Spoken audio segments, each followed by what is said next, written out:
오늘은 예수님의 정체성 두 번째 시간으로 나는 세상의 빛이다 라는 제목으로 하나님 말씀 우리 함께 나누고자 합니다. 성도님들은 전혀 불빛이 보이지 않는, 그래서 이 아주 깜깜한 그런 어두운 밤길을 혼자 이렇게 걸어가 보신 경험이 있으세요? 예, 이분은 좀 계시네요. 예, 1분 안 계시던데. 저도 이렇게 지워지지 않는 그 한 경험이 있어요. 제가 미국에 처음 갔을 때 아무것도 모르잖아요. 길도 모르고 뭐 영어도 잘 안 되고 하는 건데 거기 제가 아는 형님이 밤에 저를 초대해 주셔가지고 밤에 그때 처음으로 차를 이제 중고차를 이렇게 산 거예요. 그래가지고 그 차를 몰고 처음 낯선 길을 이제 가는데 뭐 그때는 내비게이션도 없어요. 그냥 지도 보고 그걸 찾아가야 되는데 그 지도를 보고 이렇게 길을 이제 출발을 했는데 뭐 계속 이제 가로등이 잘 이렇게 보였어요. 근데 좀 한참 가다 보니까 갑자기 그 불빛이 점점 없어지더니만 차들도 보이지 않고 그리고 차가 계속해서 언덕을 잡고 올라가는 거예요. 그래서 이렇게 뭐 길이 그렇게 제가 갔는데 이게 이제 산으로 들어가는 거예요. 그러니까 진짜 불은 아예 없어. 그리고 앞뒤로 차도 안 보여. 그럼 어때지겠어요? 불안해지죠. 불안해지고 두려워지고. 그렇지만 뭐 미국 땅덩어리가 크니까 또 가다 보면 나오겠지 하고 처음에 또 그렇게 갔어요. 한 30분을 더. 가는데 이제 한 9시가 넘어가고 시간은 그런데 아무 불빛이 없는 거예요. 그때부터는 진짜 두려워지는 거예요. 이거 뭔가 잘못된 것 같다. 그래가지고 이걸 어떻게 해야 되나? 이걸 계속 가야 되나? 어떻게 해야 되나? 그런데 믿음으로 가보자 하고 간 거예요. 한 30분을 계속 더 갔는데 진짜 아무것도 없어요. 이거 진짜 산이에요, 산. 내가 뭔가 이거 잘못 온 것 같아. 그럼 어떻게 해요? 다시 돌아가야겠다. 형님네 집에 가는 거는 이제 못 가는 거고 내가 살아야 되니까 오던 길로 다시 가야겠다. 그래서 이제 차를 돌려가지고 그 산길을 이제 빠져나오면서 가는데 하여튼 뭐 한참 왔으니까 계속 오래 가더라고요. 근데 그렇게 가다가 드디어 저기서 불빛이 보이는 거예요.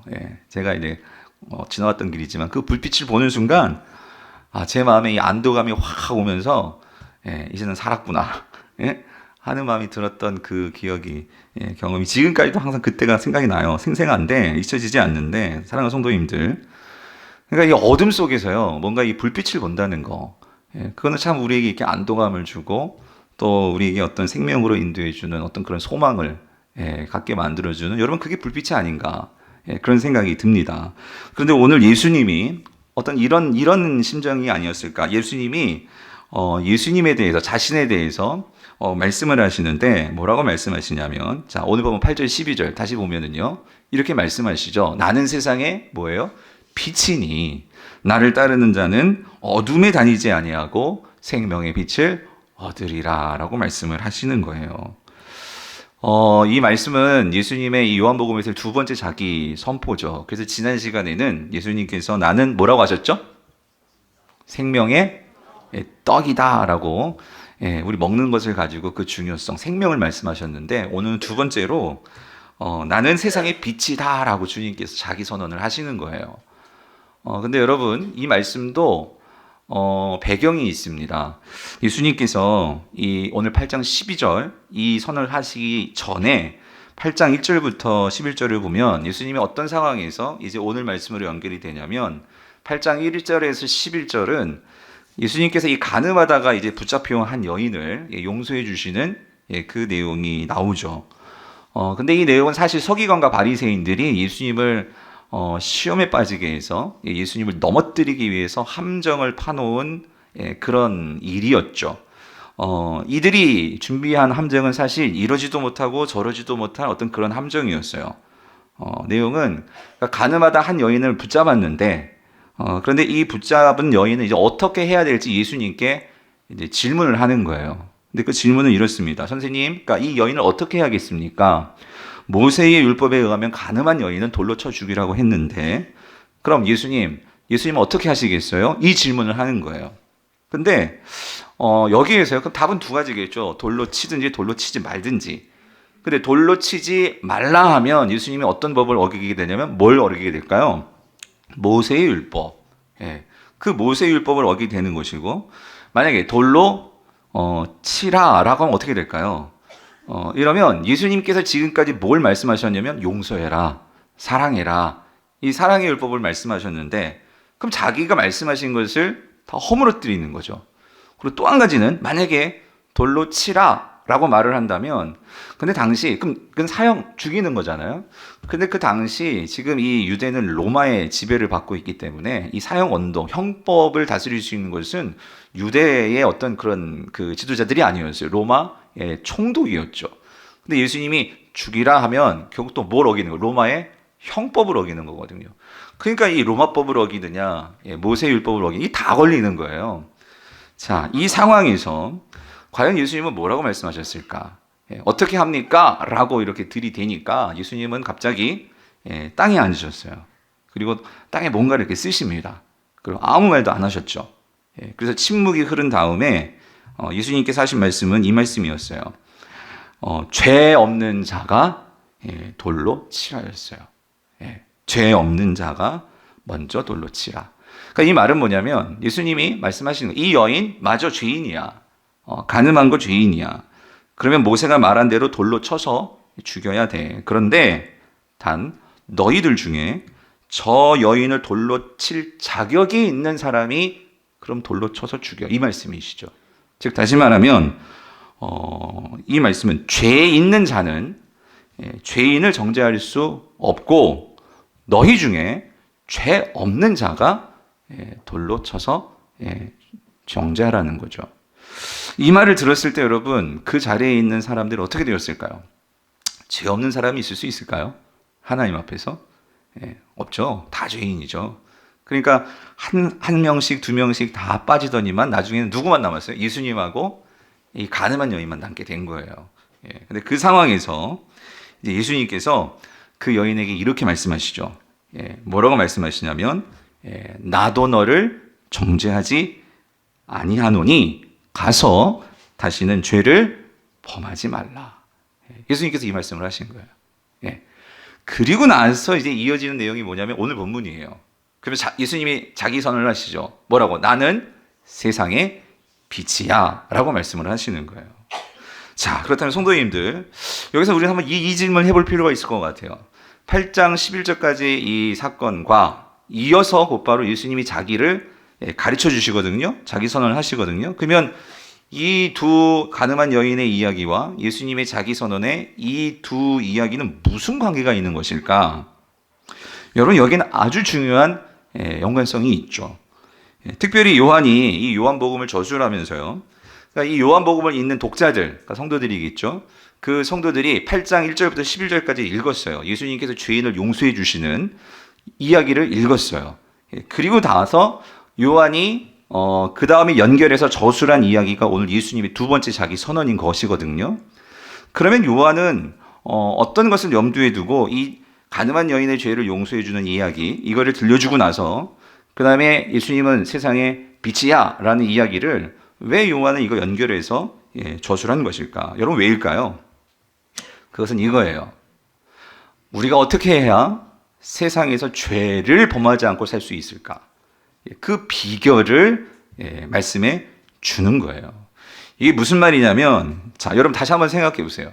가늠한 여인에게 예수님께서 마지막으로 한마디 이 말씀 주셨죠. 가서 다시는 뭐를 범하지 말라고요? 죄를 범하지 말라 그랬어요. 그런데 성도님들, 제가 한번 생각해 봤어요. 이 여인이 이 말씀을 듣고 이제 세상으로 들어갔잖아요. 들어갔는데 그럼 정말 죄를 범하지 않고 살았을까요? 여러분 어때요? 예수님께서 가서 다시는 죄를 범하지 말고 살아라 그랬는데 이 여인이 정말 세상 속으로 들어가서 살면서 정말 죄를 범하지 않고 살았을까? 여러분 살았을까요? 아니에요? 여러분 다 여러분같이 생각하면 안 돼요. 아니 모르죠. 몰라요. 죄를 범할 수도 있고 범하지 않을 수도 있는데 근데 저희 입장에서 한번 생각해 봤어요. 아니 저와 여러분들이랑 어떨 것 같아요? 예수님께서. 근데 여러분 이거 아시죠? 오늘 저와 여러분들도 예수님의 십자가 희생으로 우리 모두 다 죄 용서를 받았습니다. 아멘이십니까? 죄 용서를 받았다면 주님이 저와 여러분들을 똑같이 말씀하셨을 것 같아요. 너희들도 다시는 가서 세상에서 죄를 범하지 말라라고 말씀하셨을 것 같아요. 그렇죠? 그렇다면 여러분 어때요? 여러분 죄를 범하지 않고 사셨어요? 다 아니구나. 우리 저만 버드레도 그런 것 같아요. 예, 죄를 범하면서 산단 말이에요. 예, 그러면 예수님은 가서 죄를 범하지 말고 살아라 하신 말씀이 뭐 그냥 이렇게 뭐 아무 의미 없이 우리 지킬 수 없는 그 말씀을 이렇게 하신 말씀일까요? 그건 아니겠죠. 예, 그건 아닐 거란 말이죠. 그래서 요한이 이걸 말해주는 것 같아요. 예수님께서 죄를 범하지 말고 살아라 말했는데, 그러면 이렇게 질문할 수 있잖아요. 그럼 어떻게 해야 다서 죄를 범하지 않고 살 수 있습니까? 여기에 대해서 주시는 말씀이 뭐냐면 오늘 말씀이라는 거예요. 우리가 어떻게 다시 죄에 지지 않고 살 수 있을지, 우리가 어떻게 해야 이 죄에서 벗어난 삶을 살 수 있을지, 이거를 가르쳐 주시는 말씀이 오늘 본문의 말씀이라는 거예요. 그래서 이런 관점에서 다시 읽어보면 8장 12절 뭐예요? 예수께서 말씀하여 이르시되 나는 세상의 빛이니 나를 뭐하는 자? 따르는 자는 어둠에 다니지 아니하고 생명의 빛을 얻으리라 해요. 자, 여러분 여기서 나를 따르는 자, 그런데 따르다 이게 한 번 따르고 마는 게 아니고요. 이거는요, 시제를 보면 원어 헬라어 성경을 보면 이게 현재 시제예요. 그럼 이건 어떤 의미일까요? 진행이에요. 계속해서 따라가야 한다는 거예요. 계속해서 따라가야지만 우리가 이 어둠에서 벗어나서 그 어둠에 다니지 않고 우리가 그 죄를 이기고 살 수 있다라는 거죠. 자, 그래서 여러분 여기에 이 세상이라는 단어요. 요한복음에서 세상이라는 단어, 아니 성경에서 세상이라는 단어는 여러 가지 의미로 쓰여요. 근데 요한복음에서 특별히 세상이라는 단어를 보면 이 세상은요, 왜 세상이 어두운 걸까? 그러니까 결국 세상은 빛이 없는 곳이에요. 빛이 없는 곳. 예. 그래서 예수님이 그 빛이 없는 세상에 뭐로 오셨다는 거예요? 빛으로 왔다. 이걸 말씀하시는 거예요.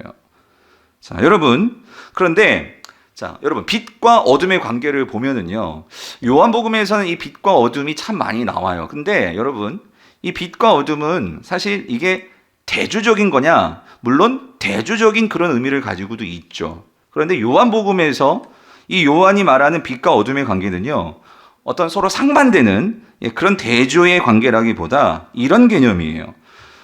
빛이 있으면 여러분 어둠은 어떻게 되죠? 당연히 사라집니다. 그렇죠?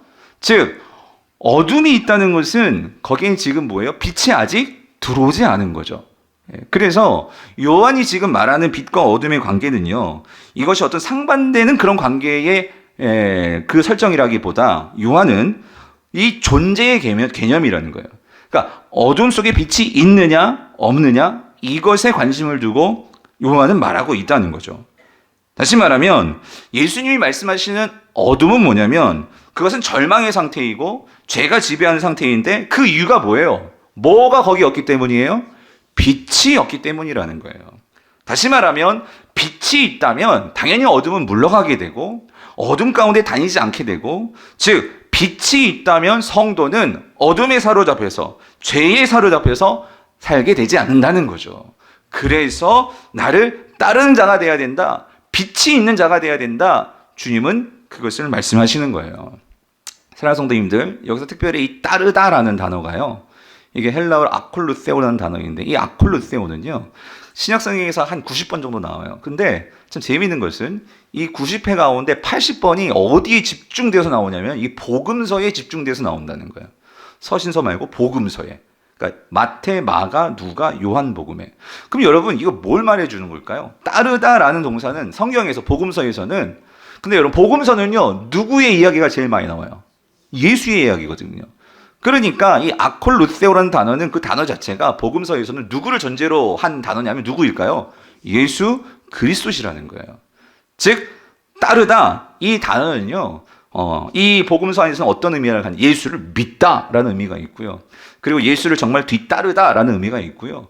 그러면 예수를 믿고 뒤따르는 자들이 결국 누구일까요? 제자들이거든요. 제자가 되다라는 의미가 있는 것이 이 아콜루세오라는 단어예요.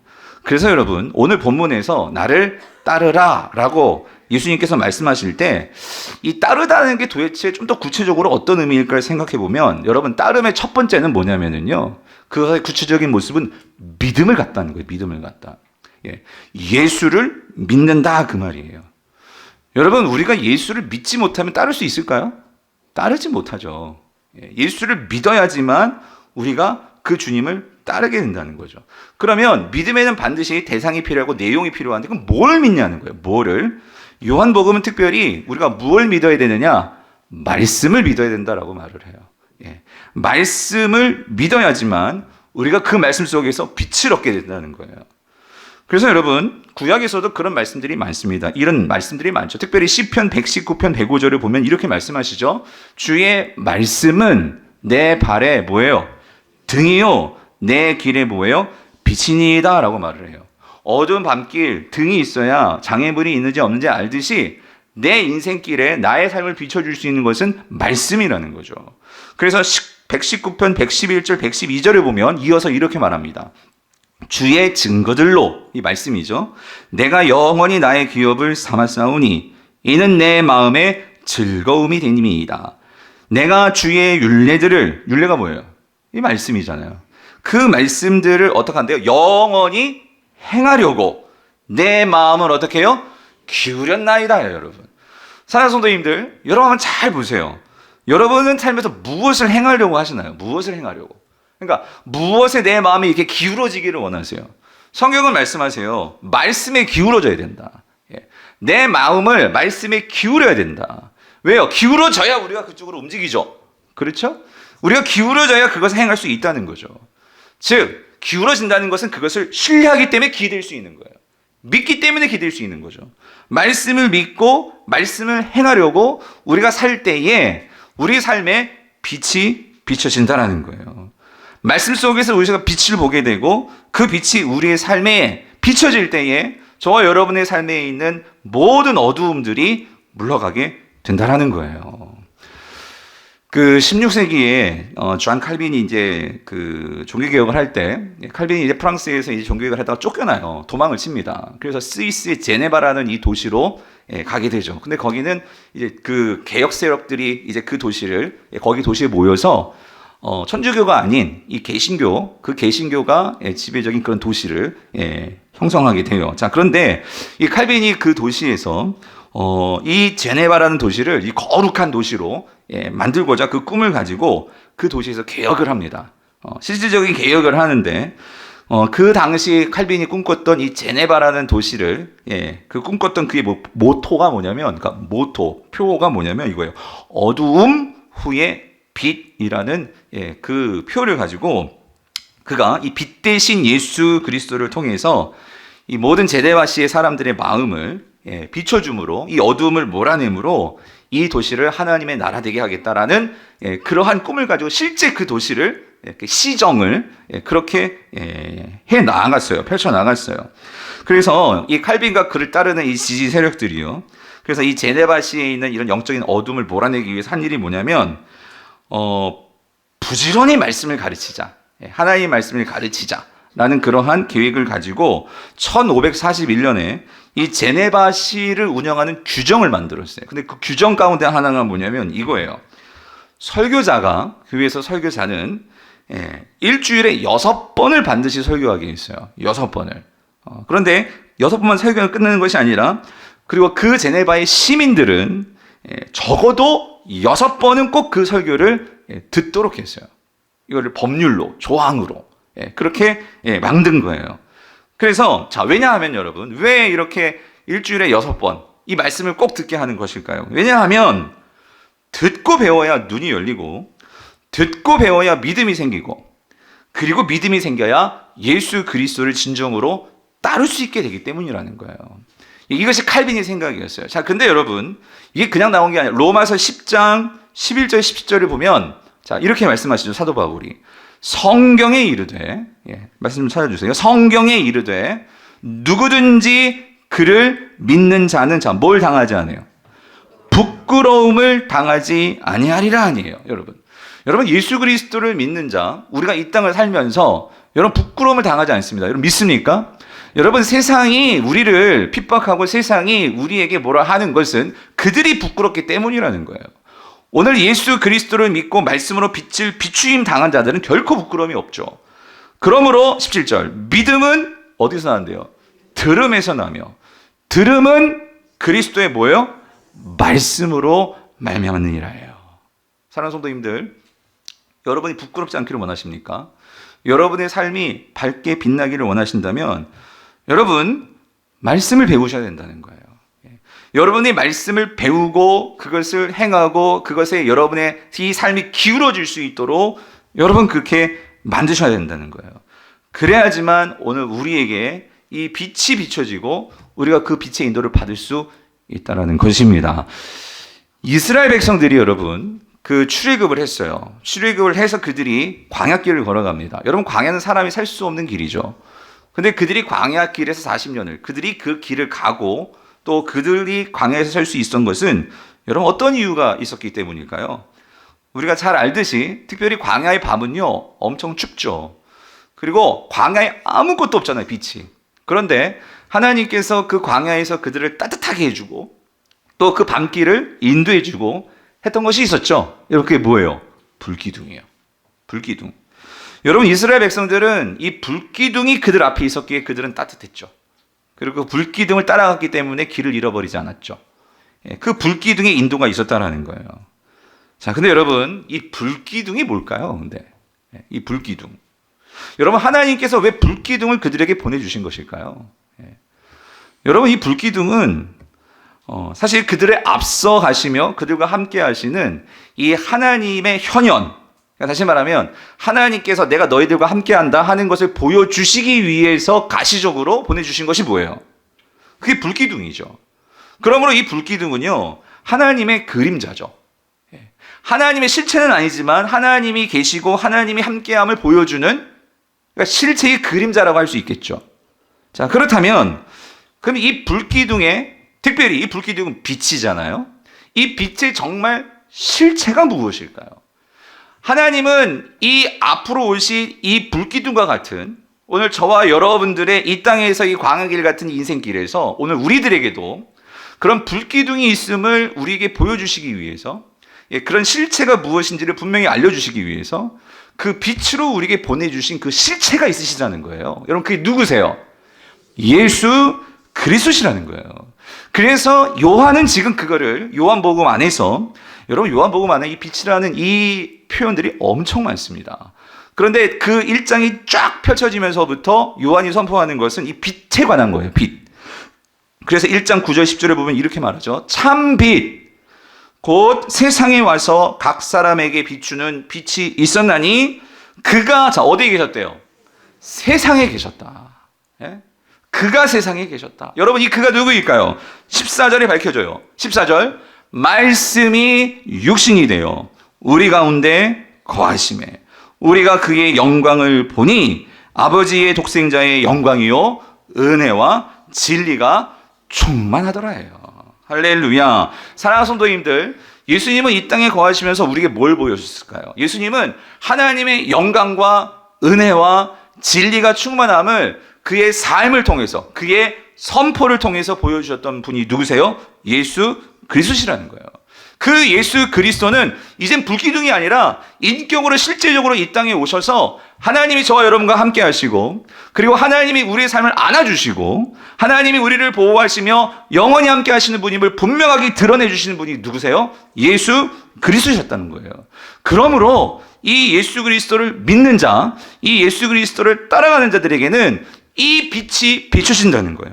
그러므로 이 빛이 비춰지는 자들에게는 뭐가 있을 수 없어요? 어둠이 있을 수 없어요. 이 빛을 받고 있다면 절대로 죄의 권세가 사로잡지 못한다는 거예요. 넘어지지 못한다는 거예요. 왜 그렇습니까? 예수 그리스도를 따르는 자들은 뭐예요? 요한복음 말해요. 빛의 아들들이라는 거예요. 여러분 12장 36절을 보세요. 너희에게 아직 빛이 있을 동안에 뭘 받으래요? 뭘 믿으래요? 빛을 믿으라. 그리하면 자 뭐가 된대요? 빛의 아들들이 되리라. 여러분 빛의 아들들은 어둠의 권세가 여러분 흔들 수가 없어요. 어둠의 권세가 넘어뜨릴 수 없단 말이에요. 그러므로 46절 나는 빛으로 세상에 왔나니 무릇 나를 믿는 자로 어두움에 어떻게 해요? 거하지 않게 하려 함이로라. 예수님 말씀하시잖아요. 빛의 아들들, 내가 빛을 비춰주시는 것은 너희들로 하여금 그 죄에 거하지 않게 하기 위해서 주님이 빛으로 이 땅에 오셨다는 거예요. 빛을 비춰주신다는 거예요. 그럼 그 빛을 따라가라는 거예요. 그 제가 그 보는 신문이 중앙일보하고 국민일보인데, 근데 그 제가 토요일 신문을 많이 기다려요. 왜 그러냐면 토요일 날 이제 책 이게 소개들이 나오는데, 근데 어제는 똑같은 신문에서 똑같은 책을 추천을 하더라고요. 근데 그 책이 뭐냐면, 자, 이 책인데요. 제목이 이래요. 길 하나 건너면 벼랑 끝, 이런 책이에요.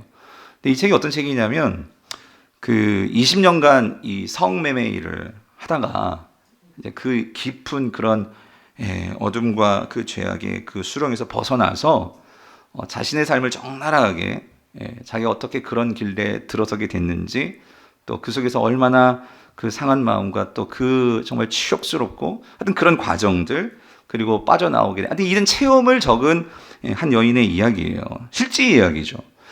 저도 다 읽지는 않았고 신문에서 소개된 내용을 보면 그러니까 이 저자는 그 가난한 집에서 태어나가지고 어린 시절에 아버지에게 학대를 당하고, 그래서 학교도 제대로 못 다니고 중학교 과정도 잘 마치지 못했다고 해요. 그러니까 뭐 어디 뭐 취업이 변변찮게 잘 되겠어요? 못 되죠. 그래서 어린 나이에 16살에 그 봉제 공장에 취직을 했는데, 뭐 10시간 넘게 일을 해도 애가 어리다고 무시하면서, 지금은 다르지만 예전이야 다르겠죠. 옛날에는 월급 10만 원도 제대로 받지 못하는 그런 삶을 살았는데, 이 16살에 그 공장 통근 버스를 타고 다녔는데 그 기사로부터 성폭행을 당하고, 그리고 이듬해는 이 남자친구에게 또 그런 몹쓸 짓을 당해가지고 아기를 뵀는데, 나 책임 못 져. 그래가지고 임신 중전 수술을 하고, 또 그러면서 인생이 완전 피폐해지고, 또 친구는 또 그러니까 또 그런 친구들끼리 또 만나게 되면서 또 이 가라오케에 친구가 일하는데 갔다가 그 업주가 이게 꼬드긴 거예요.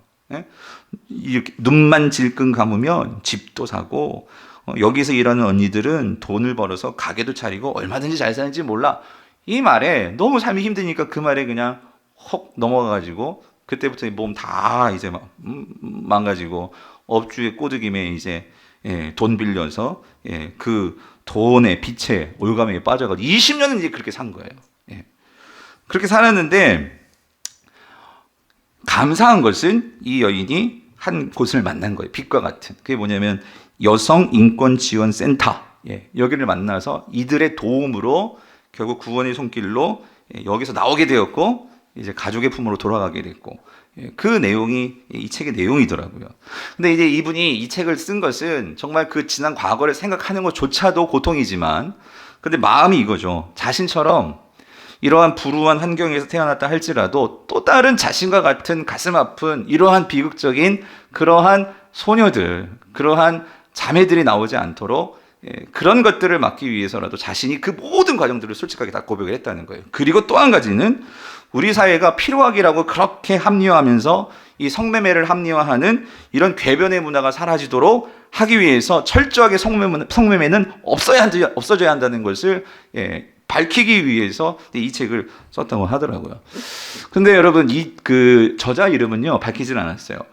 필명을 말했는데, 필명이 뭐냐면 봄날이에요. 봄날. 예쁘죠? 근데 그 기자도 봄날 느낌이 어떠세요? 따뜻하잖아요. 그러니까 근데 그 여인의 이 책에 보이는 여인의 삶이 결국 따뜻한 인생이 아닌데, 그래서 기자가 전화를 했더라고. 왜 필명을 봄날이라고 정했어요? 라고 물었는데, 이렇게 대답을 했더라고요. 나를 위해서 울어주는 사람이 생겼거든요. 이런 관심과 사랑, 지원을 받아본 적이 없었어요. 사는 게 참 따뜻하게 느껴지면서 내 삶에도 봄이 찾아왔다는 생각이 들었어요. 그래서 봄날이라고 지었어요. 이렇게 말을 했대요.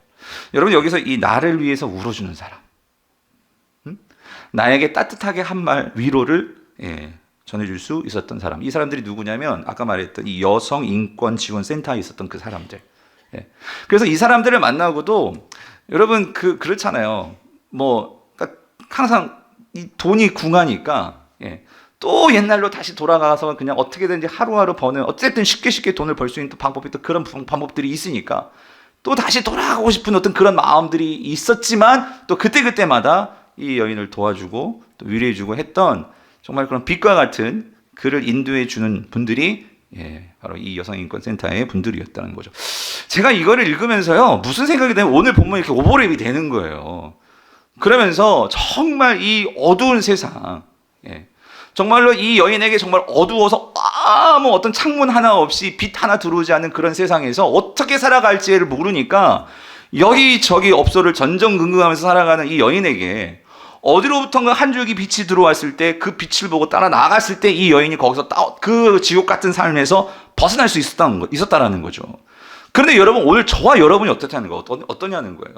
오늘 저와 여러분도 여전히 죄의 그 굴레 속에서 헤어나지 못하고 전전긍긍하는 우리들인데, 오늘 저와 여러분들에게 그 곳에서 헤어나올 수 있도록 지금도 우리를 이 자리에 앉혀주셔가지고 우리에게 그 빛을 비춰주시면서, 너 그러면 안 돼, 거기서 나와야 돼, 그리고 너 다시 거기서 나와서 새롭게 일어날 수 있어, 그러니까 나를 따라와, 내가 먼저 가고 내가 그 빛으로 너를 인도해 줄게 라고 말씀하시는 그 주님이 느껴지니까, 여러분, 오늘 저와 여러분들에게 살 길이 어느 곳이냐는 거죠. 우리가 무엇을 따라가야 하겠냐는 거죠. 우리를 죽음에서 생명으로, 우리를 절망에서 소망으로, 우리를 인도해 줄 수 있는 것이 무엇이냐는 거죠. 그것은 누구십니까? 이 세상의 빛으로 오신 예수 그리스도, 그분이십니다. 그러므로 사랑하는 성도님들, 오늘 이 자리에서 내가 어떻게 살아야 될지, 어느 곳으로 가야 될지 여러분 답답해하고 절망하고, 그래서 또다시 세상에서 전전긍긍하시는 그런 분들이 있다면, 여러분, 우리의 유일한 소망은 빛으로 오신 예수 그리스도이십니다. 여러분, 그분을 따르십시오. 그분을 믿으십시오. 여러분, 세상은 우리에게 모든 빛을 다 막아놓고, 그래서 여러분 그런 말씀 들어보셨죠? 저는 아직 가보지 않았는데, 라스베가스에 가면 여러분, 그 라스베가스 모든 그 도박장에는요, 뭐가 없는 줄 아세요? 창문이 없다고 하더라고. 그렇죠? 빛이 안 들어와. 또 없어요. 뭐가 없는 줄 아세요? 시계가 없다고 하더라고. 예? 그러니까 시간 갈 줄도 모르고 빛이 없고, 그러니까 온통 거기에만 매몰되어 가지고, 예, 그렇게 살아가는, 어쩌면 우리 인생이 그럴지도 모르는데 저와 여러분의 삶 속에 빛으로 들어오셨어요. 그래서 세상은 끊임없이 우리에게 뭐라고 말씀하냐면, 세상은 우리에게요, 예, 빨리빨리 하라는 거예요. 빨리빨리 성공하고 옆에 있는 사람보다 네가 빨리 달려야 하고, 그러니까 세상은요 무조건 우리를 몰아간단 말이죠. 그런데 여러분, 우리가 빨리 가는 게 더 중요한 게 아니고요, 우리가 제대로 똑바른 방향을 가는 게 중요하죠. 여러분, 우리가 똑바른 방향을 알기 위해서는요, 어둠 속에서는 절대로 우리가 방향 감각이 생겨날 수가 없어요. 우리가 그 어둠 속에서 방향 감각을 잡으려면요, 뭐가 필요할까요? 빛이 있어야 된다는 거예요. 빛이. 오늘도 우리가 살아가면서 정말 정신없이 바빠요. 아니, 왜냐하면 먹고 살아야 되니까. 그러니까 하루하루가 어쩔 수 없이 그렇게 우리가 그냥 살아가요. 근데 여러분, 아무리 궁하고 아무리 힘들더라도 여러분, 거기에서 우리가 다시 돌이킬 수 없는 후회와 우리의 이 아픔에 빠지지 않으려면, 여러분, 우리의 빛이 있어야 된다는 거예요. 그 빛을 따라가는 삶을 살아가야 한다는 거예요. 여러분, 직장에서 빨리 승진하는 게 물론 좋겠지만, 여러분, 그게 중요한 게 아니라고요. 빨리 성공했지만 여러분 그 방향이 잘못된다면, 여러분, 그렇다면 나중에 그걸 어떻게 돌이켜서 언제 돌아올 거냐 말이죠. 늦더라도 우리가 바른 방향으로 그 예수 그리스도의 빛을 따라가는 것이 우리의 살 길인 줄 믿습니다. 그래서 여러분, 예수님께서 말씀을 하시는 거예요. 요한복음 11장 9절 10절. 예수께서 대답하시되, 낮이 12시간이 아니냐? 사람이 낮에 다니면, 그러니까 빛이 있을 때 다니면 빛을 봄으로 뭐 하잖아요? 실족하지 아니하고, 밤에 다니면 어때요? 빛이 없잖아요. 그 사람 안에 빛이 없는 거로 어떻게 된다요? 실족하느니라요. 사랑하는 성도님들, 왜 우리가 인생에서 실족합니까? 여러분, 어둠 밤길 우리가 잘 갈 수 있다고 생각하죠? 한치 앞에 있는 그 돌불이 몰려서 넘어지는 게 우리 인생이 될 수 있다는 거예요. 여러분, 빛이 없으면요 실족해요. 넘어진단 말이에요. 그래서 시편 37편 31절 우리에게 말씀하시죠. 그 마음에는 하나님의 법이 있으니 그 걸음에 뭐가 없어요? 실족함이 없으리로다. 그 마음에 하나님의 말씀이 있으니 그 걸음이 실족하지 아니함이로라예요. 사랑하는 성도님들, 여러분, 제가 실족하면 어떻게 될까요? 이 교회가 분명히 문제가 생길 거예요. 여러분이 실족하실 거예요. 여러분, 한 가정에 남편이 실족하면 어떻게 돼요? 아내가 실족해요. 아내가 실족하면 어떻게 됩니까? 남편이 실족하고 애들이 실족하게 되죠. 여러분, 우리만 실족이 문제가 아니고요, 내가 실족하면 우리 모든 주변이 실족하게 된다는 거예요. 사단은 이걸 너무나 잘 알아요. 사단은 그래서 저뿐만 아니라 우리 장로님들을 공격합니다. 사단은요 너무나 잘 알기 때문에 교회를 어디를 흔들어 놔야 되는지 너무나 잘 알아요. 사단은 가정에서 어디를 흔들어 놔야 되는지를 안단 말이에요. 그래서 우리를 실족하게 만드는 것이 사단이란 말이에요. 그러므로 주님이 오신 거예요. 우리가 실족하지 아니하도록 우리가 누구를 따라가야 돼요? 예수 그리스도의 빛을 따라가야 한단 말이에요. 그 빛을 따라가야 할 때 우리가 실족하지 않은 줄 믿습니다. 사랑하는 성도님들, 그래서 사도 베드로가 말을 하는 거예요. 뭐라고 말하냐면 저와 여러분에게, 여러분 왜 예수님이 우리에게 빛을 오셔서 왜 빛을 비춰주시느냐? 베드로는 이렇게 말을 해요. 그러나 너희는 택하신 족속이요 왕같은 제사장들이요 거룩한 나라요 그의 소유가 된 백성이니. 제가 이 앞부분을 많이 설교했던 것 같아요. 근데 뒷부분을 잘 보세요. 오늘 뒷부분에 우리가 중점 주려고 하는데, 이는 너희를 어두운 데서 불러내어 그의 기이한 빛에 들어가게 하신 이의 아름다운 덕을 어떻게 해요? 선포하게 하심이라 해요. 여러분, 그의 기이한 빛에 들어가게 하신 이 아름다운 덕을 선포하는 거, 다시 말하면 빛을 이제 비추는 거, 여러분 이거 누가 해야 될까요? 예수님이 하는 거예요? 저와 여러분이라는 거예요. 예. 저와 여러분이 이제 우리가 실족하지 않고 주님을 따라가면서 우리 주변에 있는 사람들이 우리를 보고 그들도 실족하지 아니하도록 여러분 그렇게 우리가 나아가야 한다라는 거예요. 그 기이한 빛에 들어가게 하신 이의 아름다운 그 덕을 선포하게 하려 하십니다. 여러분, 이게 예수님이 오늘 저와 여러분들의 빛을 비춰주시는 이유고요. 지금도 계속해서 우리에게 빛을 비춰주실 것을 믿습니다. 왜요? 우리가 그 빛을 비춰야 하기 때문에. 여러분, 우리는 빛이 없어요. 우리는 단지 그 빛을 받아서 반사할 뿐이죠.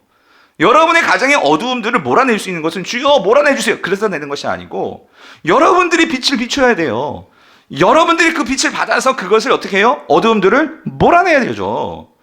여러분, 이게 성경의 원리인데, 사실 여러분 이 베드로전서 2장 9절은요 출애굽기 19장 5절 6절에서 사실 이것은 하나님께서 이스라엘 백성, 출애굽한 이스라엘 백성들에게 주셨던 말씀이에요. 하나님께서 이스라엘을 선택하셔서 출애굽시킨 것은 바로 이거였어요.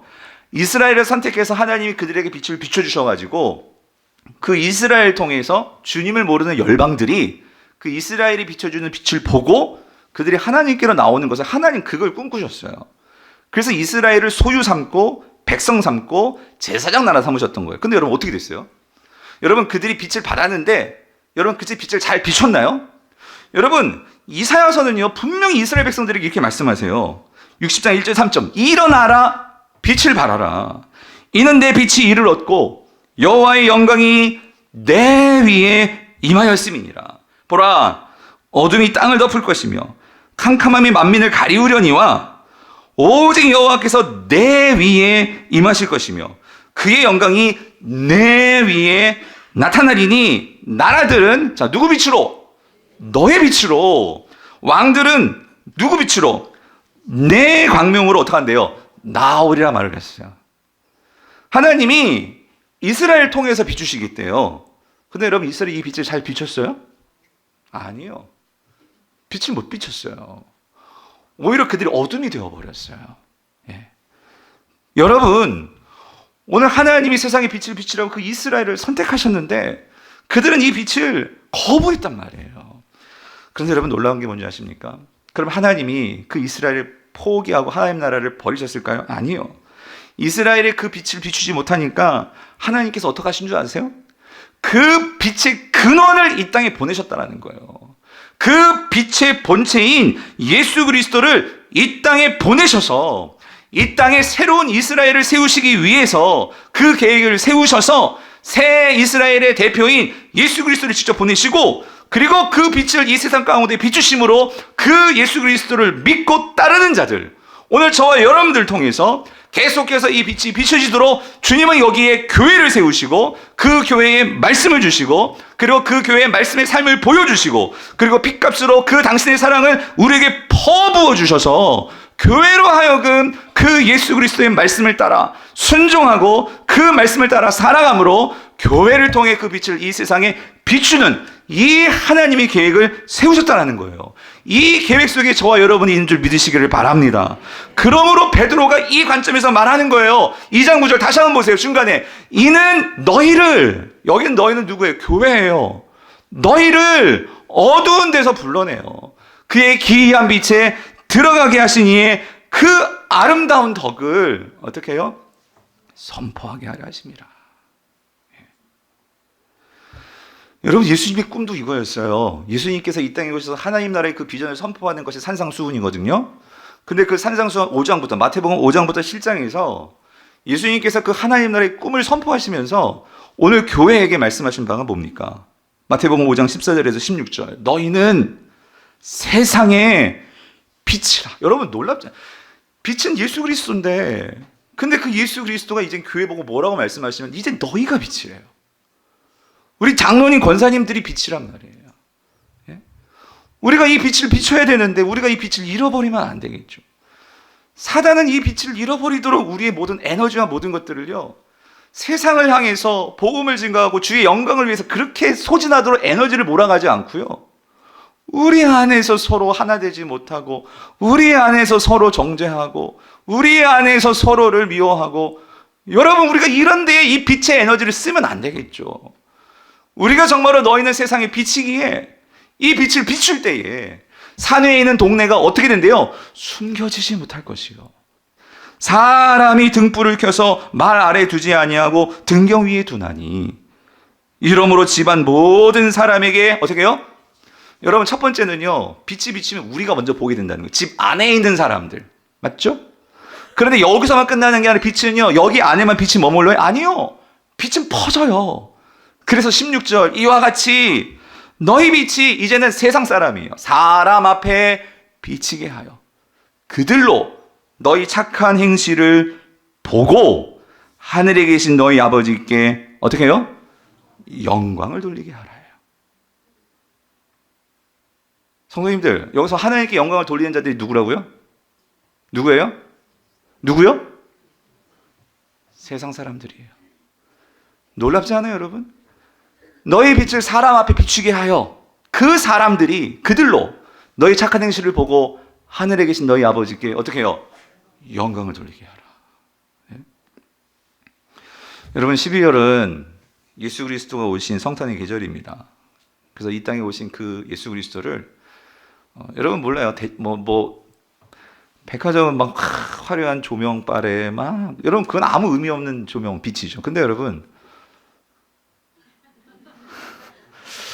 이 빛이 비춰져야 된단 말이에요. 그래서 좀 그런 생각이 들었어요. 왜냐면 우리가 12월 한 달만큼은 그래서 교회가 더 빛을 비춰야겠다. 아니, 우리의 삶도 있지만 세상에 정말 예수님이 이렇게 빛으로 오셨어요. 그래서 교회는 이렇게, 예전에는 종탑에서요, 이렇게 막 그 전구 쫙 내리고, 그죠? 예? 그렇게 해서 막 크리스마스 되면 막 빛, 막 전구 했는데, 뭐 우리도 지금 여기 조금 했어요. 우리 이 데코팀이 여자분들이다 보니까 이게 좀 높이 올라가서 하려면 남자분들이 필요한데, 그러니까 이거 좀 하시라는 거예요, 여러분. 하셔가지고 좀 올해는 그랬고, 내년에는 좀 세상 사람들이 그래도 이렇게 교회를 지나가면서, 이야, 크리스마스인가 보다, 예? 이렇게 좀 그런 부분에는 조금 우리가 좀 투자하면 안 될까요, 여러분? 어찌됐든. 그래서 그런 것도 있지만, 우리가 외형적으로 그런 빛나게 뭐 예쁘게 장식하는 거 있겠지만, 그런데 여러분, 저희 교회가 매년 12월에 하는 게 있잖아요. 뭐요? 19만 원의 기적. 여러분, 이거 19만 원의 기적 왜 하는 겁니까? 여러분, 이 19만 원의 기적은요, 그러니까 우리가 예수님 오시면 우리끼리만 좋아하고 우리끼리만 뭐 위로하고 우리끼리만 파티하면 뭐해요? 세상 사람들에게 빛으로 오신 예수님을 전해야 되는데, 그래서 뭐 예전에는요, 성도들이 이렇게 많지 않을 때는 우리가 직접 12월 24일 라면 박스 들고 가서 우리 나눠준 적이 있잖아요. 그죠? 그런 것도 하고, 또 이웃에게 그걸 나눠주기도 하고 했는데, 이제는 여러분들이 너무 많다 보니까 다 모이기가 힘들어. 그래서 순별로 하는 거예요. 순별로 19만 원을 교회에서 드리잖아요. 근데 또 20만 원, 20만 원 주지 왜 19만 원이냐? 왜냐면 사람들은 19만 원이면 만 원 채워서 20만 원 만들어주려는 이런 마음들이 있어요. 그래서 기적자가 붙은 거예요. 그래서 19만 원 드리면은요, 배로 하시더라고. 그래서 우리 주변에 가급적 예수 모르시는 그런 어려운 어떤 그런 분들, 혹은 어떤 기관들, 그래서 순회에서 기도하면서 그런 곳에 찾아가서 정말 주님이 나셨어요. 주님이 이 성탄의 빛으로 오셨어요. 이런 것들을 우리의 이 행함으로, 그렇게 전함으로, 우리가 오늘 예수님께서 빛을 비추라 하신 그 말씀에 순종함으로 우리가 그들로 하여금 와, 예수님이 정말 십자가에 오셨구나 하는 그들이 그러한 마음들을 갖게 함으로 따뜻하게 만들어주는 것이, 그것이 그들로 하여금 하나님께 영광을 돌리게 되는 일이 되지 않을까요? 이거를 위해서 하는 게 19만 원의 기적이라는 거예요. 여러분들, 그래서 지금 순모임 중심을 하지만 우리 교회 아직 순모임에 안 들어와 계신 분들도 많거든요. 그래서 저는 이 19만 원의 기적이 모르겠어요. 내년에는 쫙 리스트를 만들어 놓고 그럼 같이 하겠습니다. 뭐 우린 뭐 하겠습니다. 좀 이렇게 이런 이 19만 원의 기적이 그런 우리의 정말 이 말씀대로 빛으로 오신 그 예수 그리스도를 빛으로 비출 수 있는 청년부도 그렇고 우리 기관도 그렇고 좀 이러한 일에 우리가 마음을 쓰면 여러분 주님께서 그걸 얼마나 기뻐하실까요? 말씀을 맺겠습니다. 사랑하는 성도님들, 오늘 이 땅의 세상에 빛으로 오신 그 주님이요, 여러분 우리가 그 주님을 믿고 따른다면 여러분 어둠이 우리를 이기지 못합니다. 사단의 유혹이 우리를 넘어뜨리지 못합니다. 바라기는 나의 삶을 밝히고 이 어두움을 밝히는 그 예수 그리스도를 잘 따라가심으로 저 여러분의 삶에 이 빛으로 빛나는 우리 교회 될 수 있기를 여러분 간절히 바랍니다. 오늘 우리가 이 말씀 생각하면서 우리 찬양과 같이 기도했으면 좋겠어요. 어둠 속 헤매이던 내 영혼 갈 길 몰라 방황할 때에 오늘 주의 십자가의 그 영광의 빛이 나를 향해 비추어 주셨네. 오늘 우리 이 빛 대신 예수 그리스도 우리 같이 찬양하며 감사하며 우리 찬양하고 기도합시다. 어둠 속 헤매이던 내 영혼 갈 길 몰라 방황할 때에 주의 십자가 영광의 그 빛이 나를 향해 비추어 주셨네. 주홍빛보다 더 붉은 내 죄 그리스도의 피로 씻기어 완전한 사랑 주님의 은혜로 새 생명 주께 얻어내. 은혜 아니면 나서지 못하네.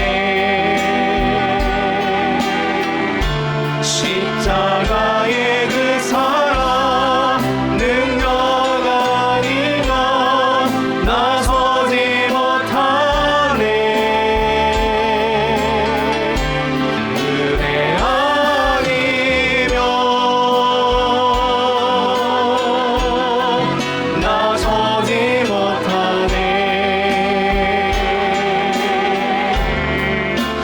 놀라운 사랑 그대 아니면 나서지 못하네. 우리 다시 한번 우리 어둠 삶의 빛이 오신 주님을 생각하며 어둠 속 헤매이던 내 영혼 어둠 속 헤매이던 내 영혼 갈 길 몰라 방황할 때 몰라 방황할 때 주의 십자가 영광의 그 십자가 영광의 그 나를 향해 비추어 주셨네. 향해 비추어 주셨네. 주홍빛보다 더 붉은 내 죄 보다 더 붉은 내 그리스도의 피로 씻기어 그리스도의 피로 씻기어 네, 완전한 사랑 주님의 은혜로 사랑 주님의 은혜로 새 생명 주께 얻었네. 생명 주께 얻었네. 은혜 아니면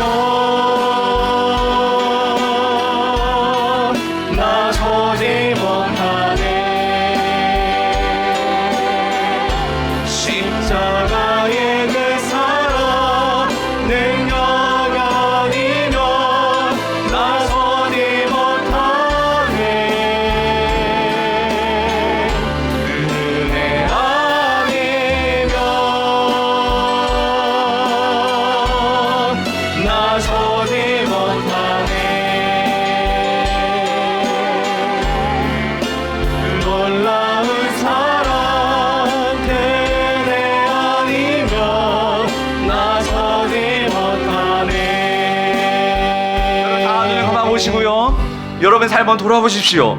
내 삶에 정말로 빛이 필요한 부분이 어느 곳입니까?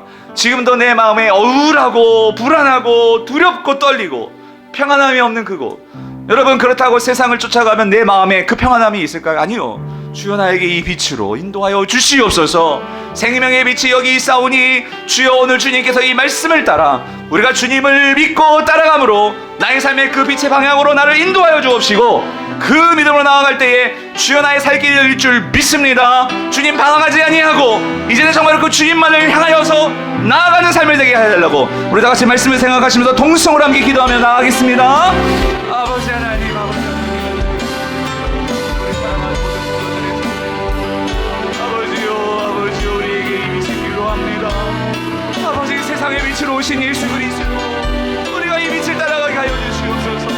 인생의 참빛 되신 예수 그리스도를 나의 삶의 중심에 보시고 그 빛이 비춰지는 대로 우리가 그 빛을 따라 순종하며 나가기를 원하오니, 아버지 하나님, 말씀으로 오신 주님, 우리가 말씀을 따라 말씀을 붙들고 실족하지 않게 도와주옵시고, 하나님 아버지 말씀을 우리 삶에 아버지 우리의 모든 것들을 지배함으로 우리가 그 말씀에 기울어지게 하시고 그 말씀을 행하게 하여 주옵시고, 그 말씀을 따라 순종하는 모든 성도들이 될 수 있도록 주님 역사하여 주시옵소서.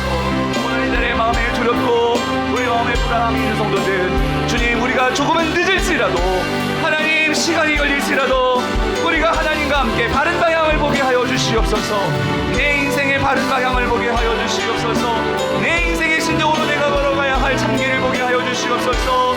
길이요 진리요 생명이신 그 주님을 따라가게 하여 주옵시고, 하나님 아버지, 우리가 그 주님을 따라갈 때에 때로는 지치고 힘들고 어려울지라도 하나님, 그것이 우리의 영원한 살 길이요 영원한 빛에 비치는 하나님 아버지, 우리의 길이 구원의 길인 것을 믿고 주님을 믿고 따라갈 수 있도록 주님 역사하여 주시옵소서. 함께하여 주시옵소서. 아버지 하나님, 정말로 그 빛이 필요한 이 시대입니다. 모두가 절망 속에서 어디로 가야 될지 몰라서 이리 지고 저리 뛰고 방황하면서 살아가는 이 시대에, 하나님, 우리 성도들 오늘 이 주일 주님의 빛이 비춰지는 이 자리로 우리를 인도하신 것은 우리가 잠시 멈춰서서 내가 제대로 가고 있는지, 나의 방향이 정말로 올바른지, 하나님 오늘 주님께서 주시는 이 빛으로 우리 삶을 조명하게 하여 주옵시고, 하나님, 우리가 아직 끊지 못하고 우리가 여전히 이 세상 속에서 전전긍긍하는 이 죄에 사로잡힌 부분이 있다면 주여 그곳에 빛을 비춰주시옵소서.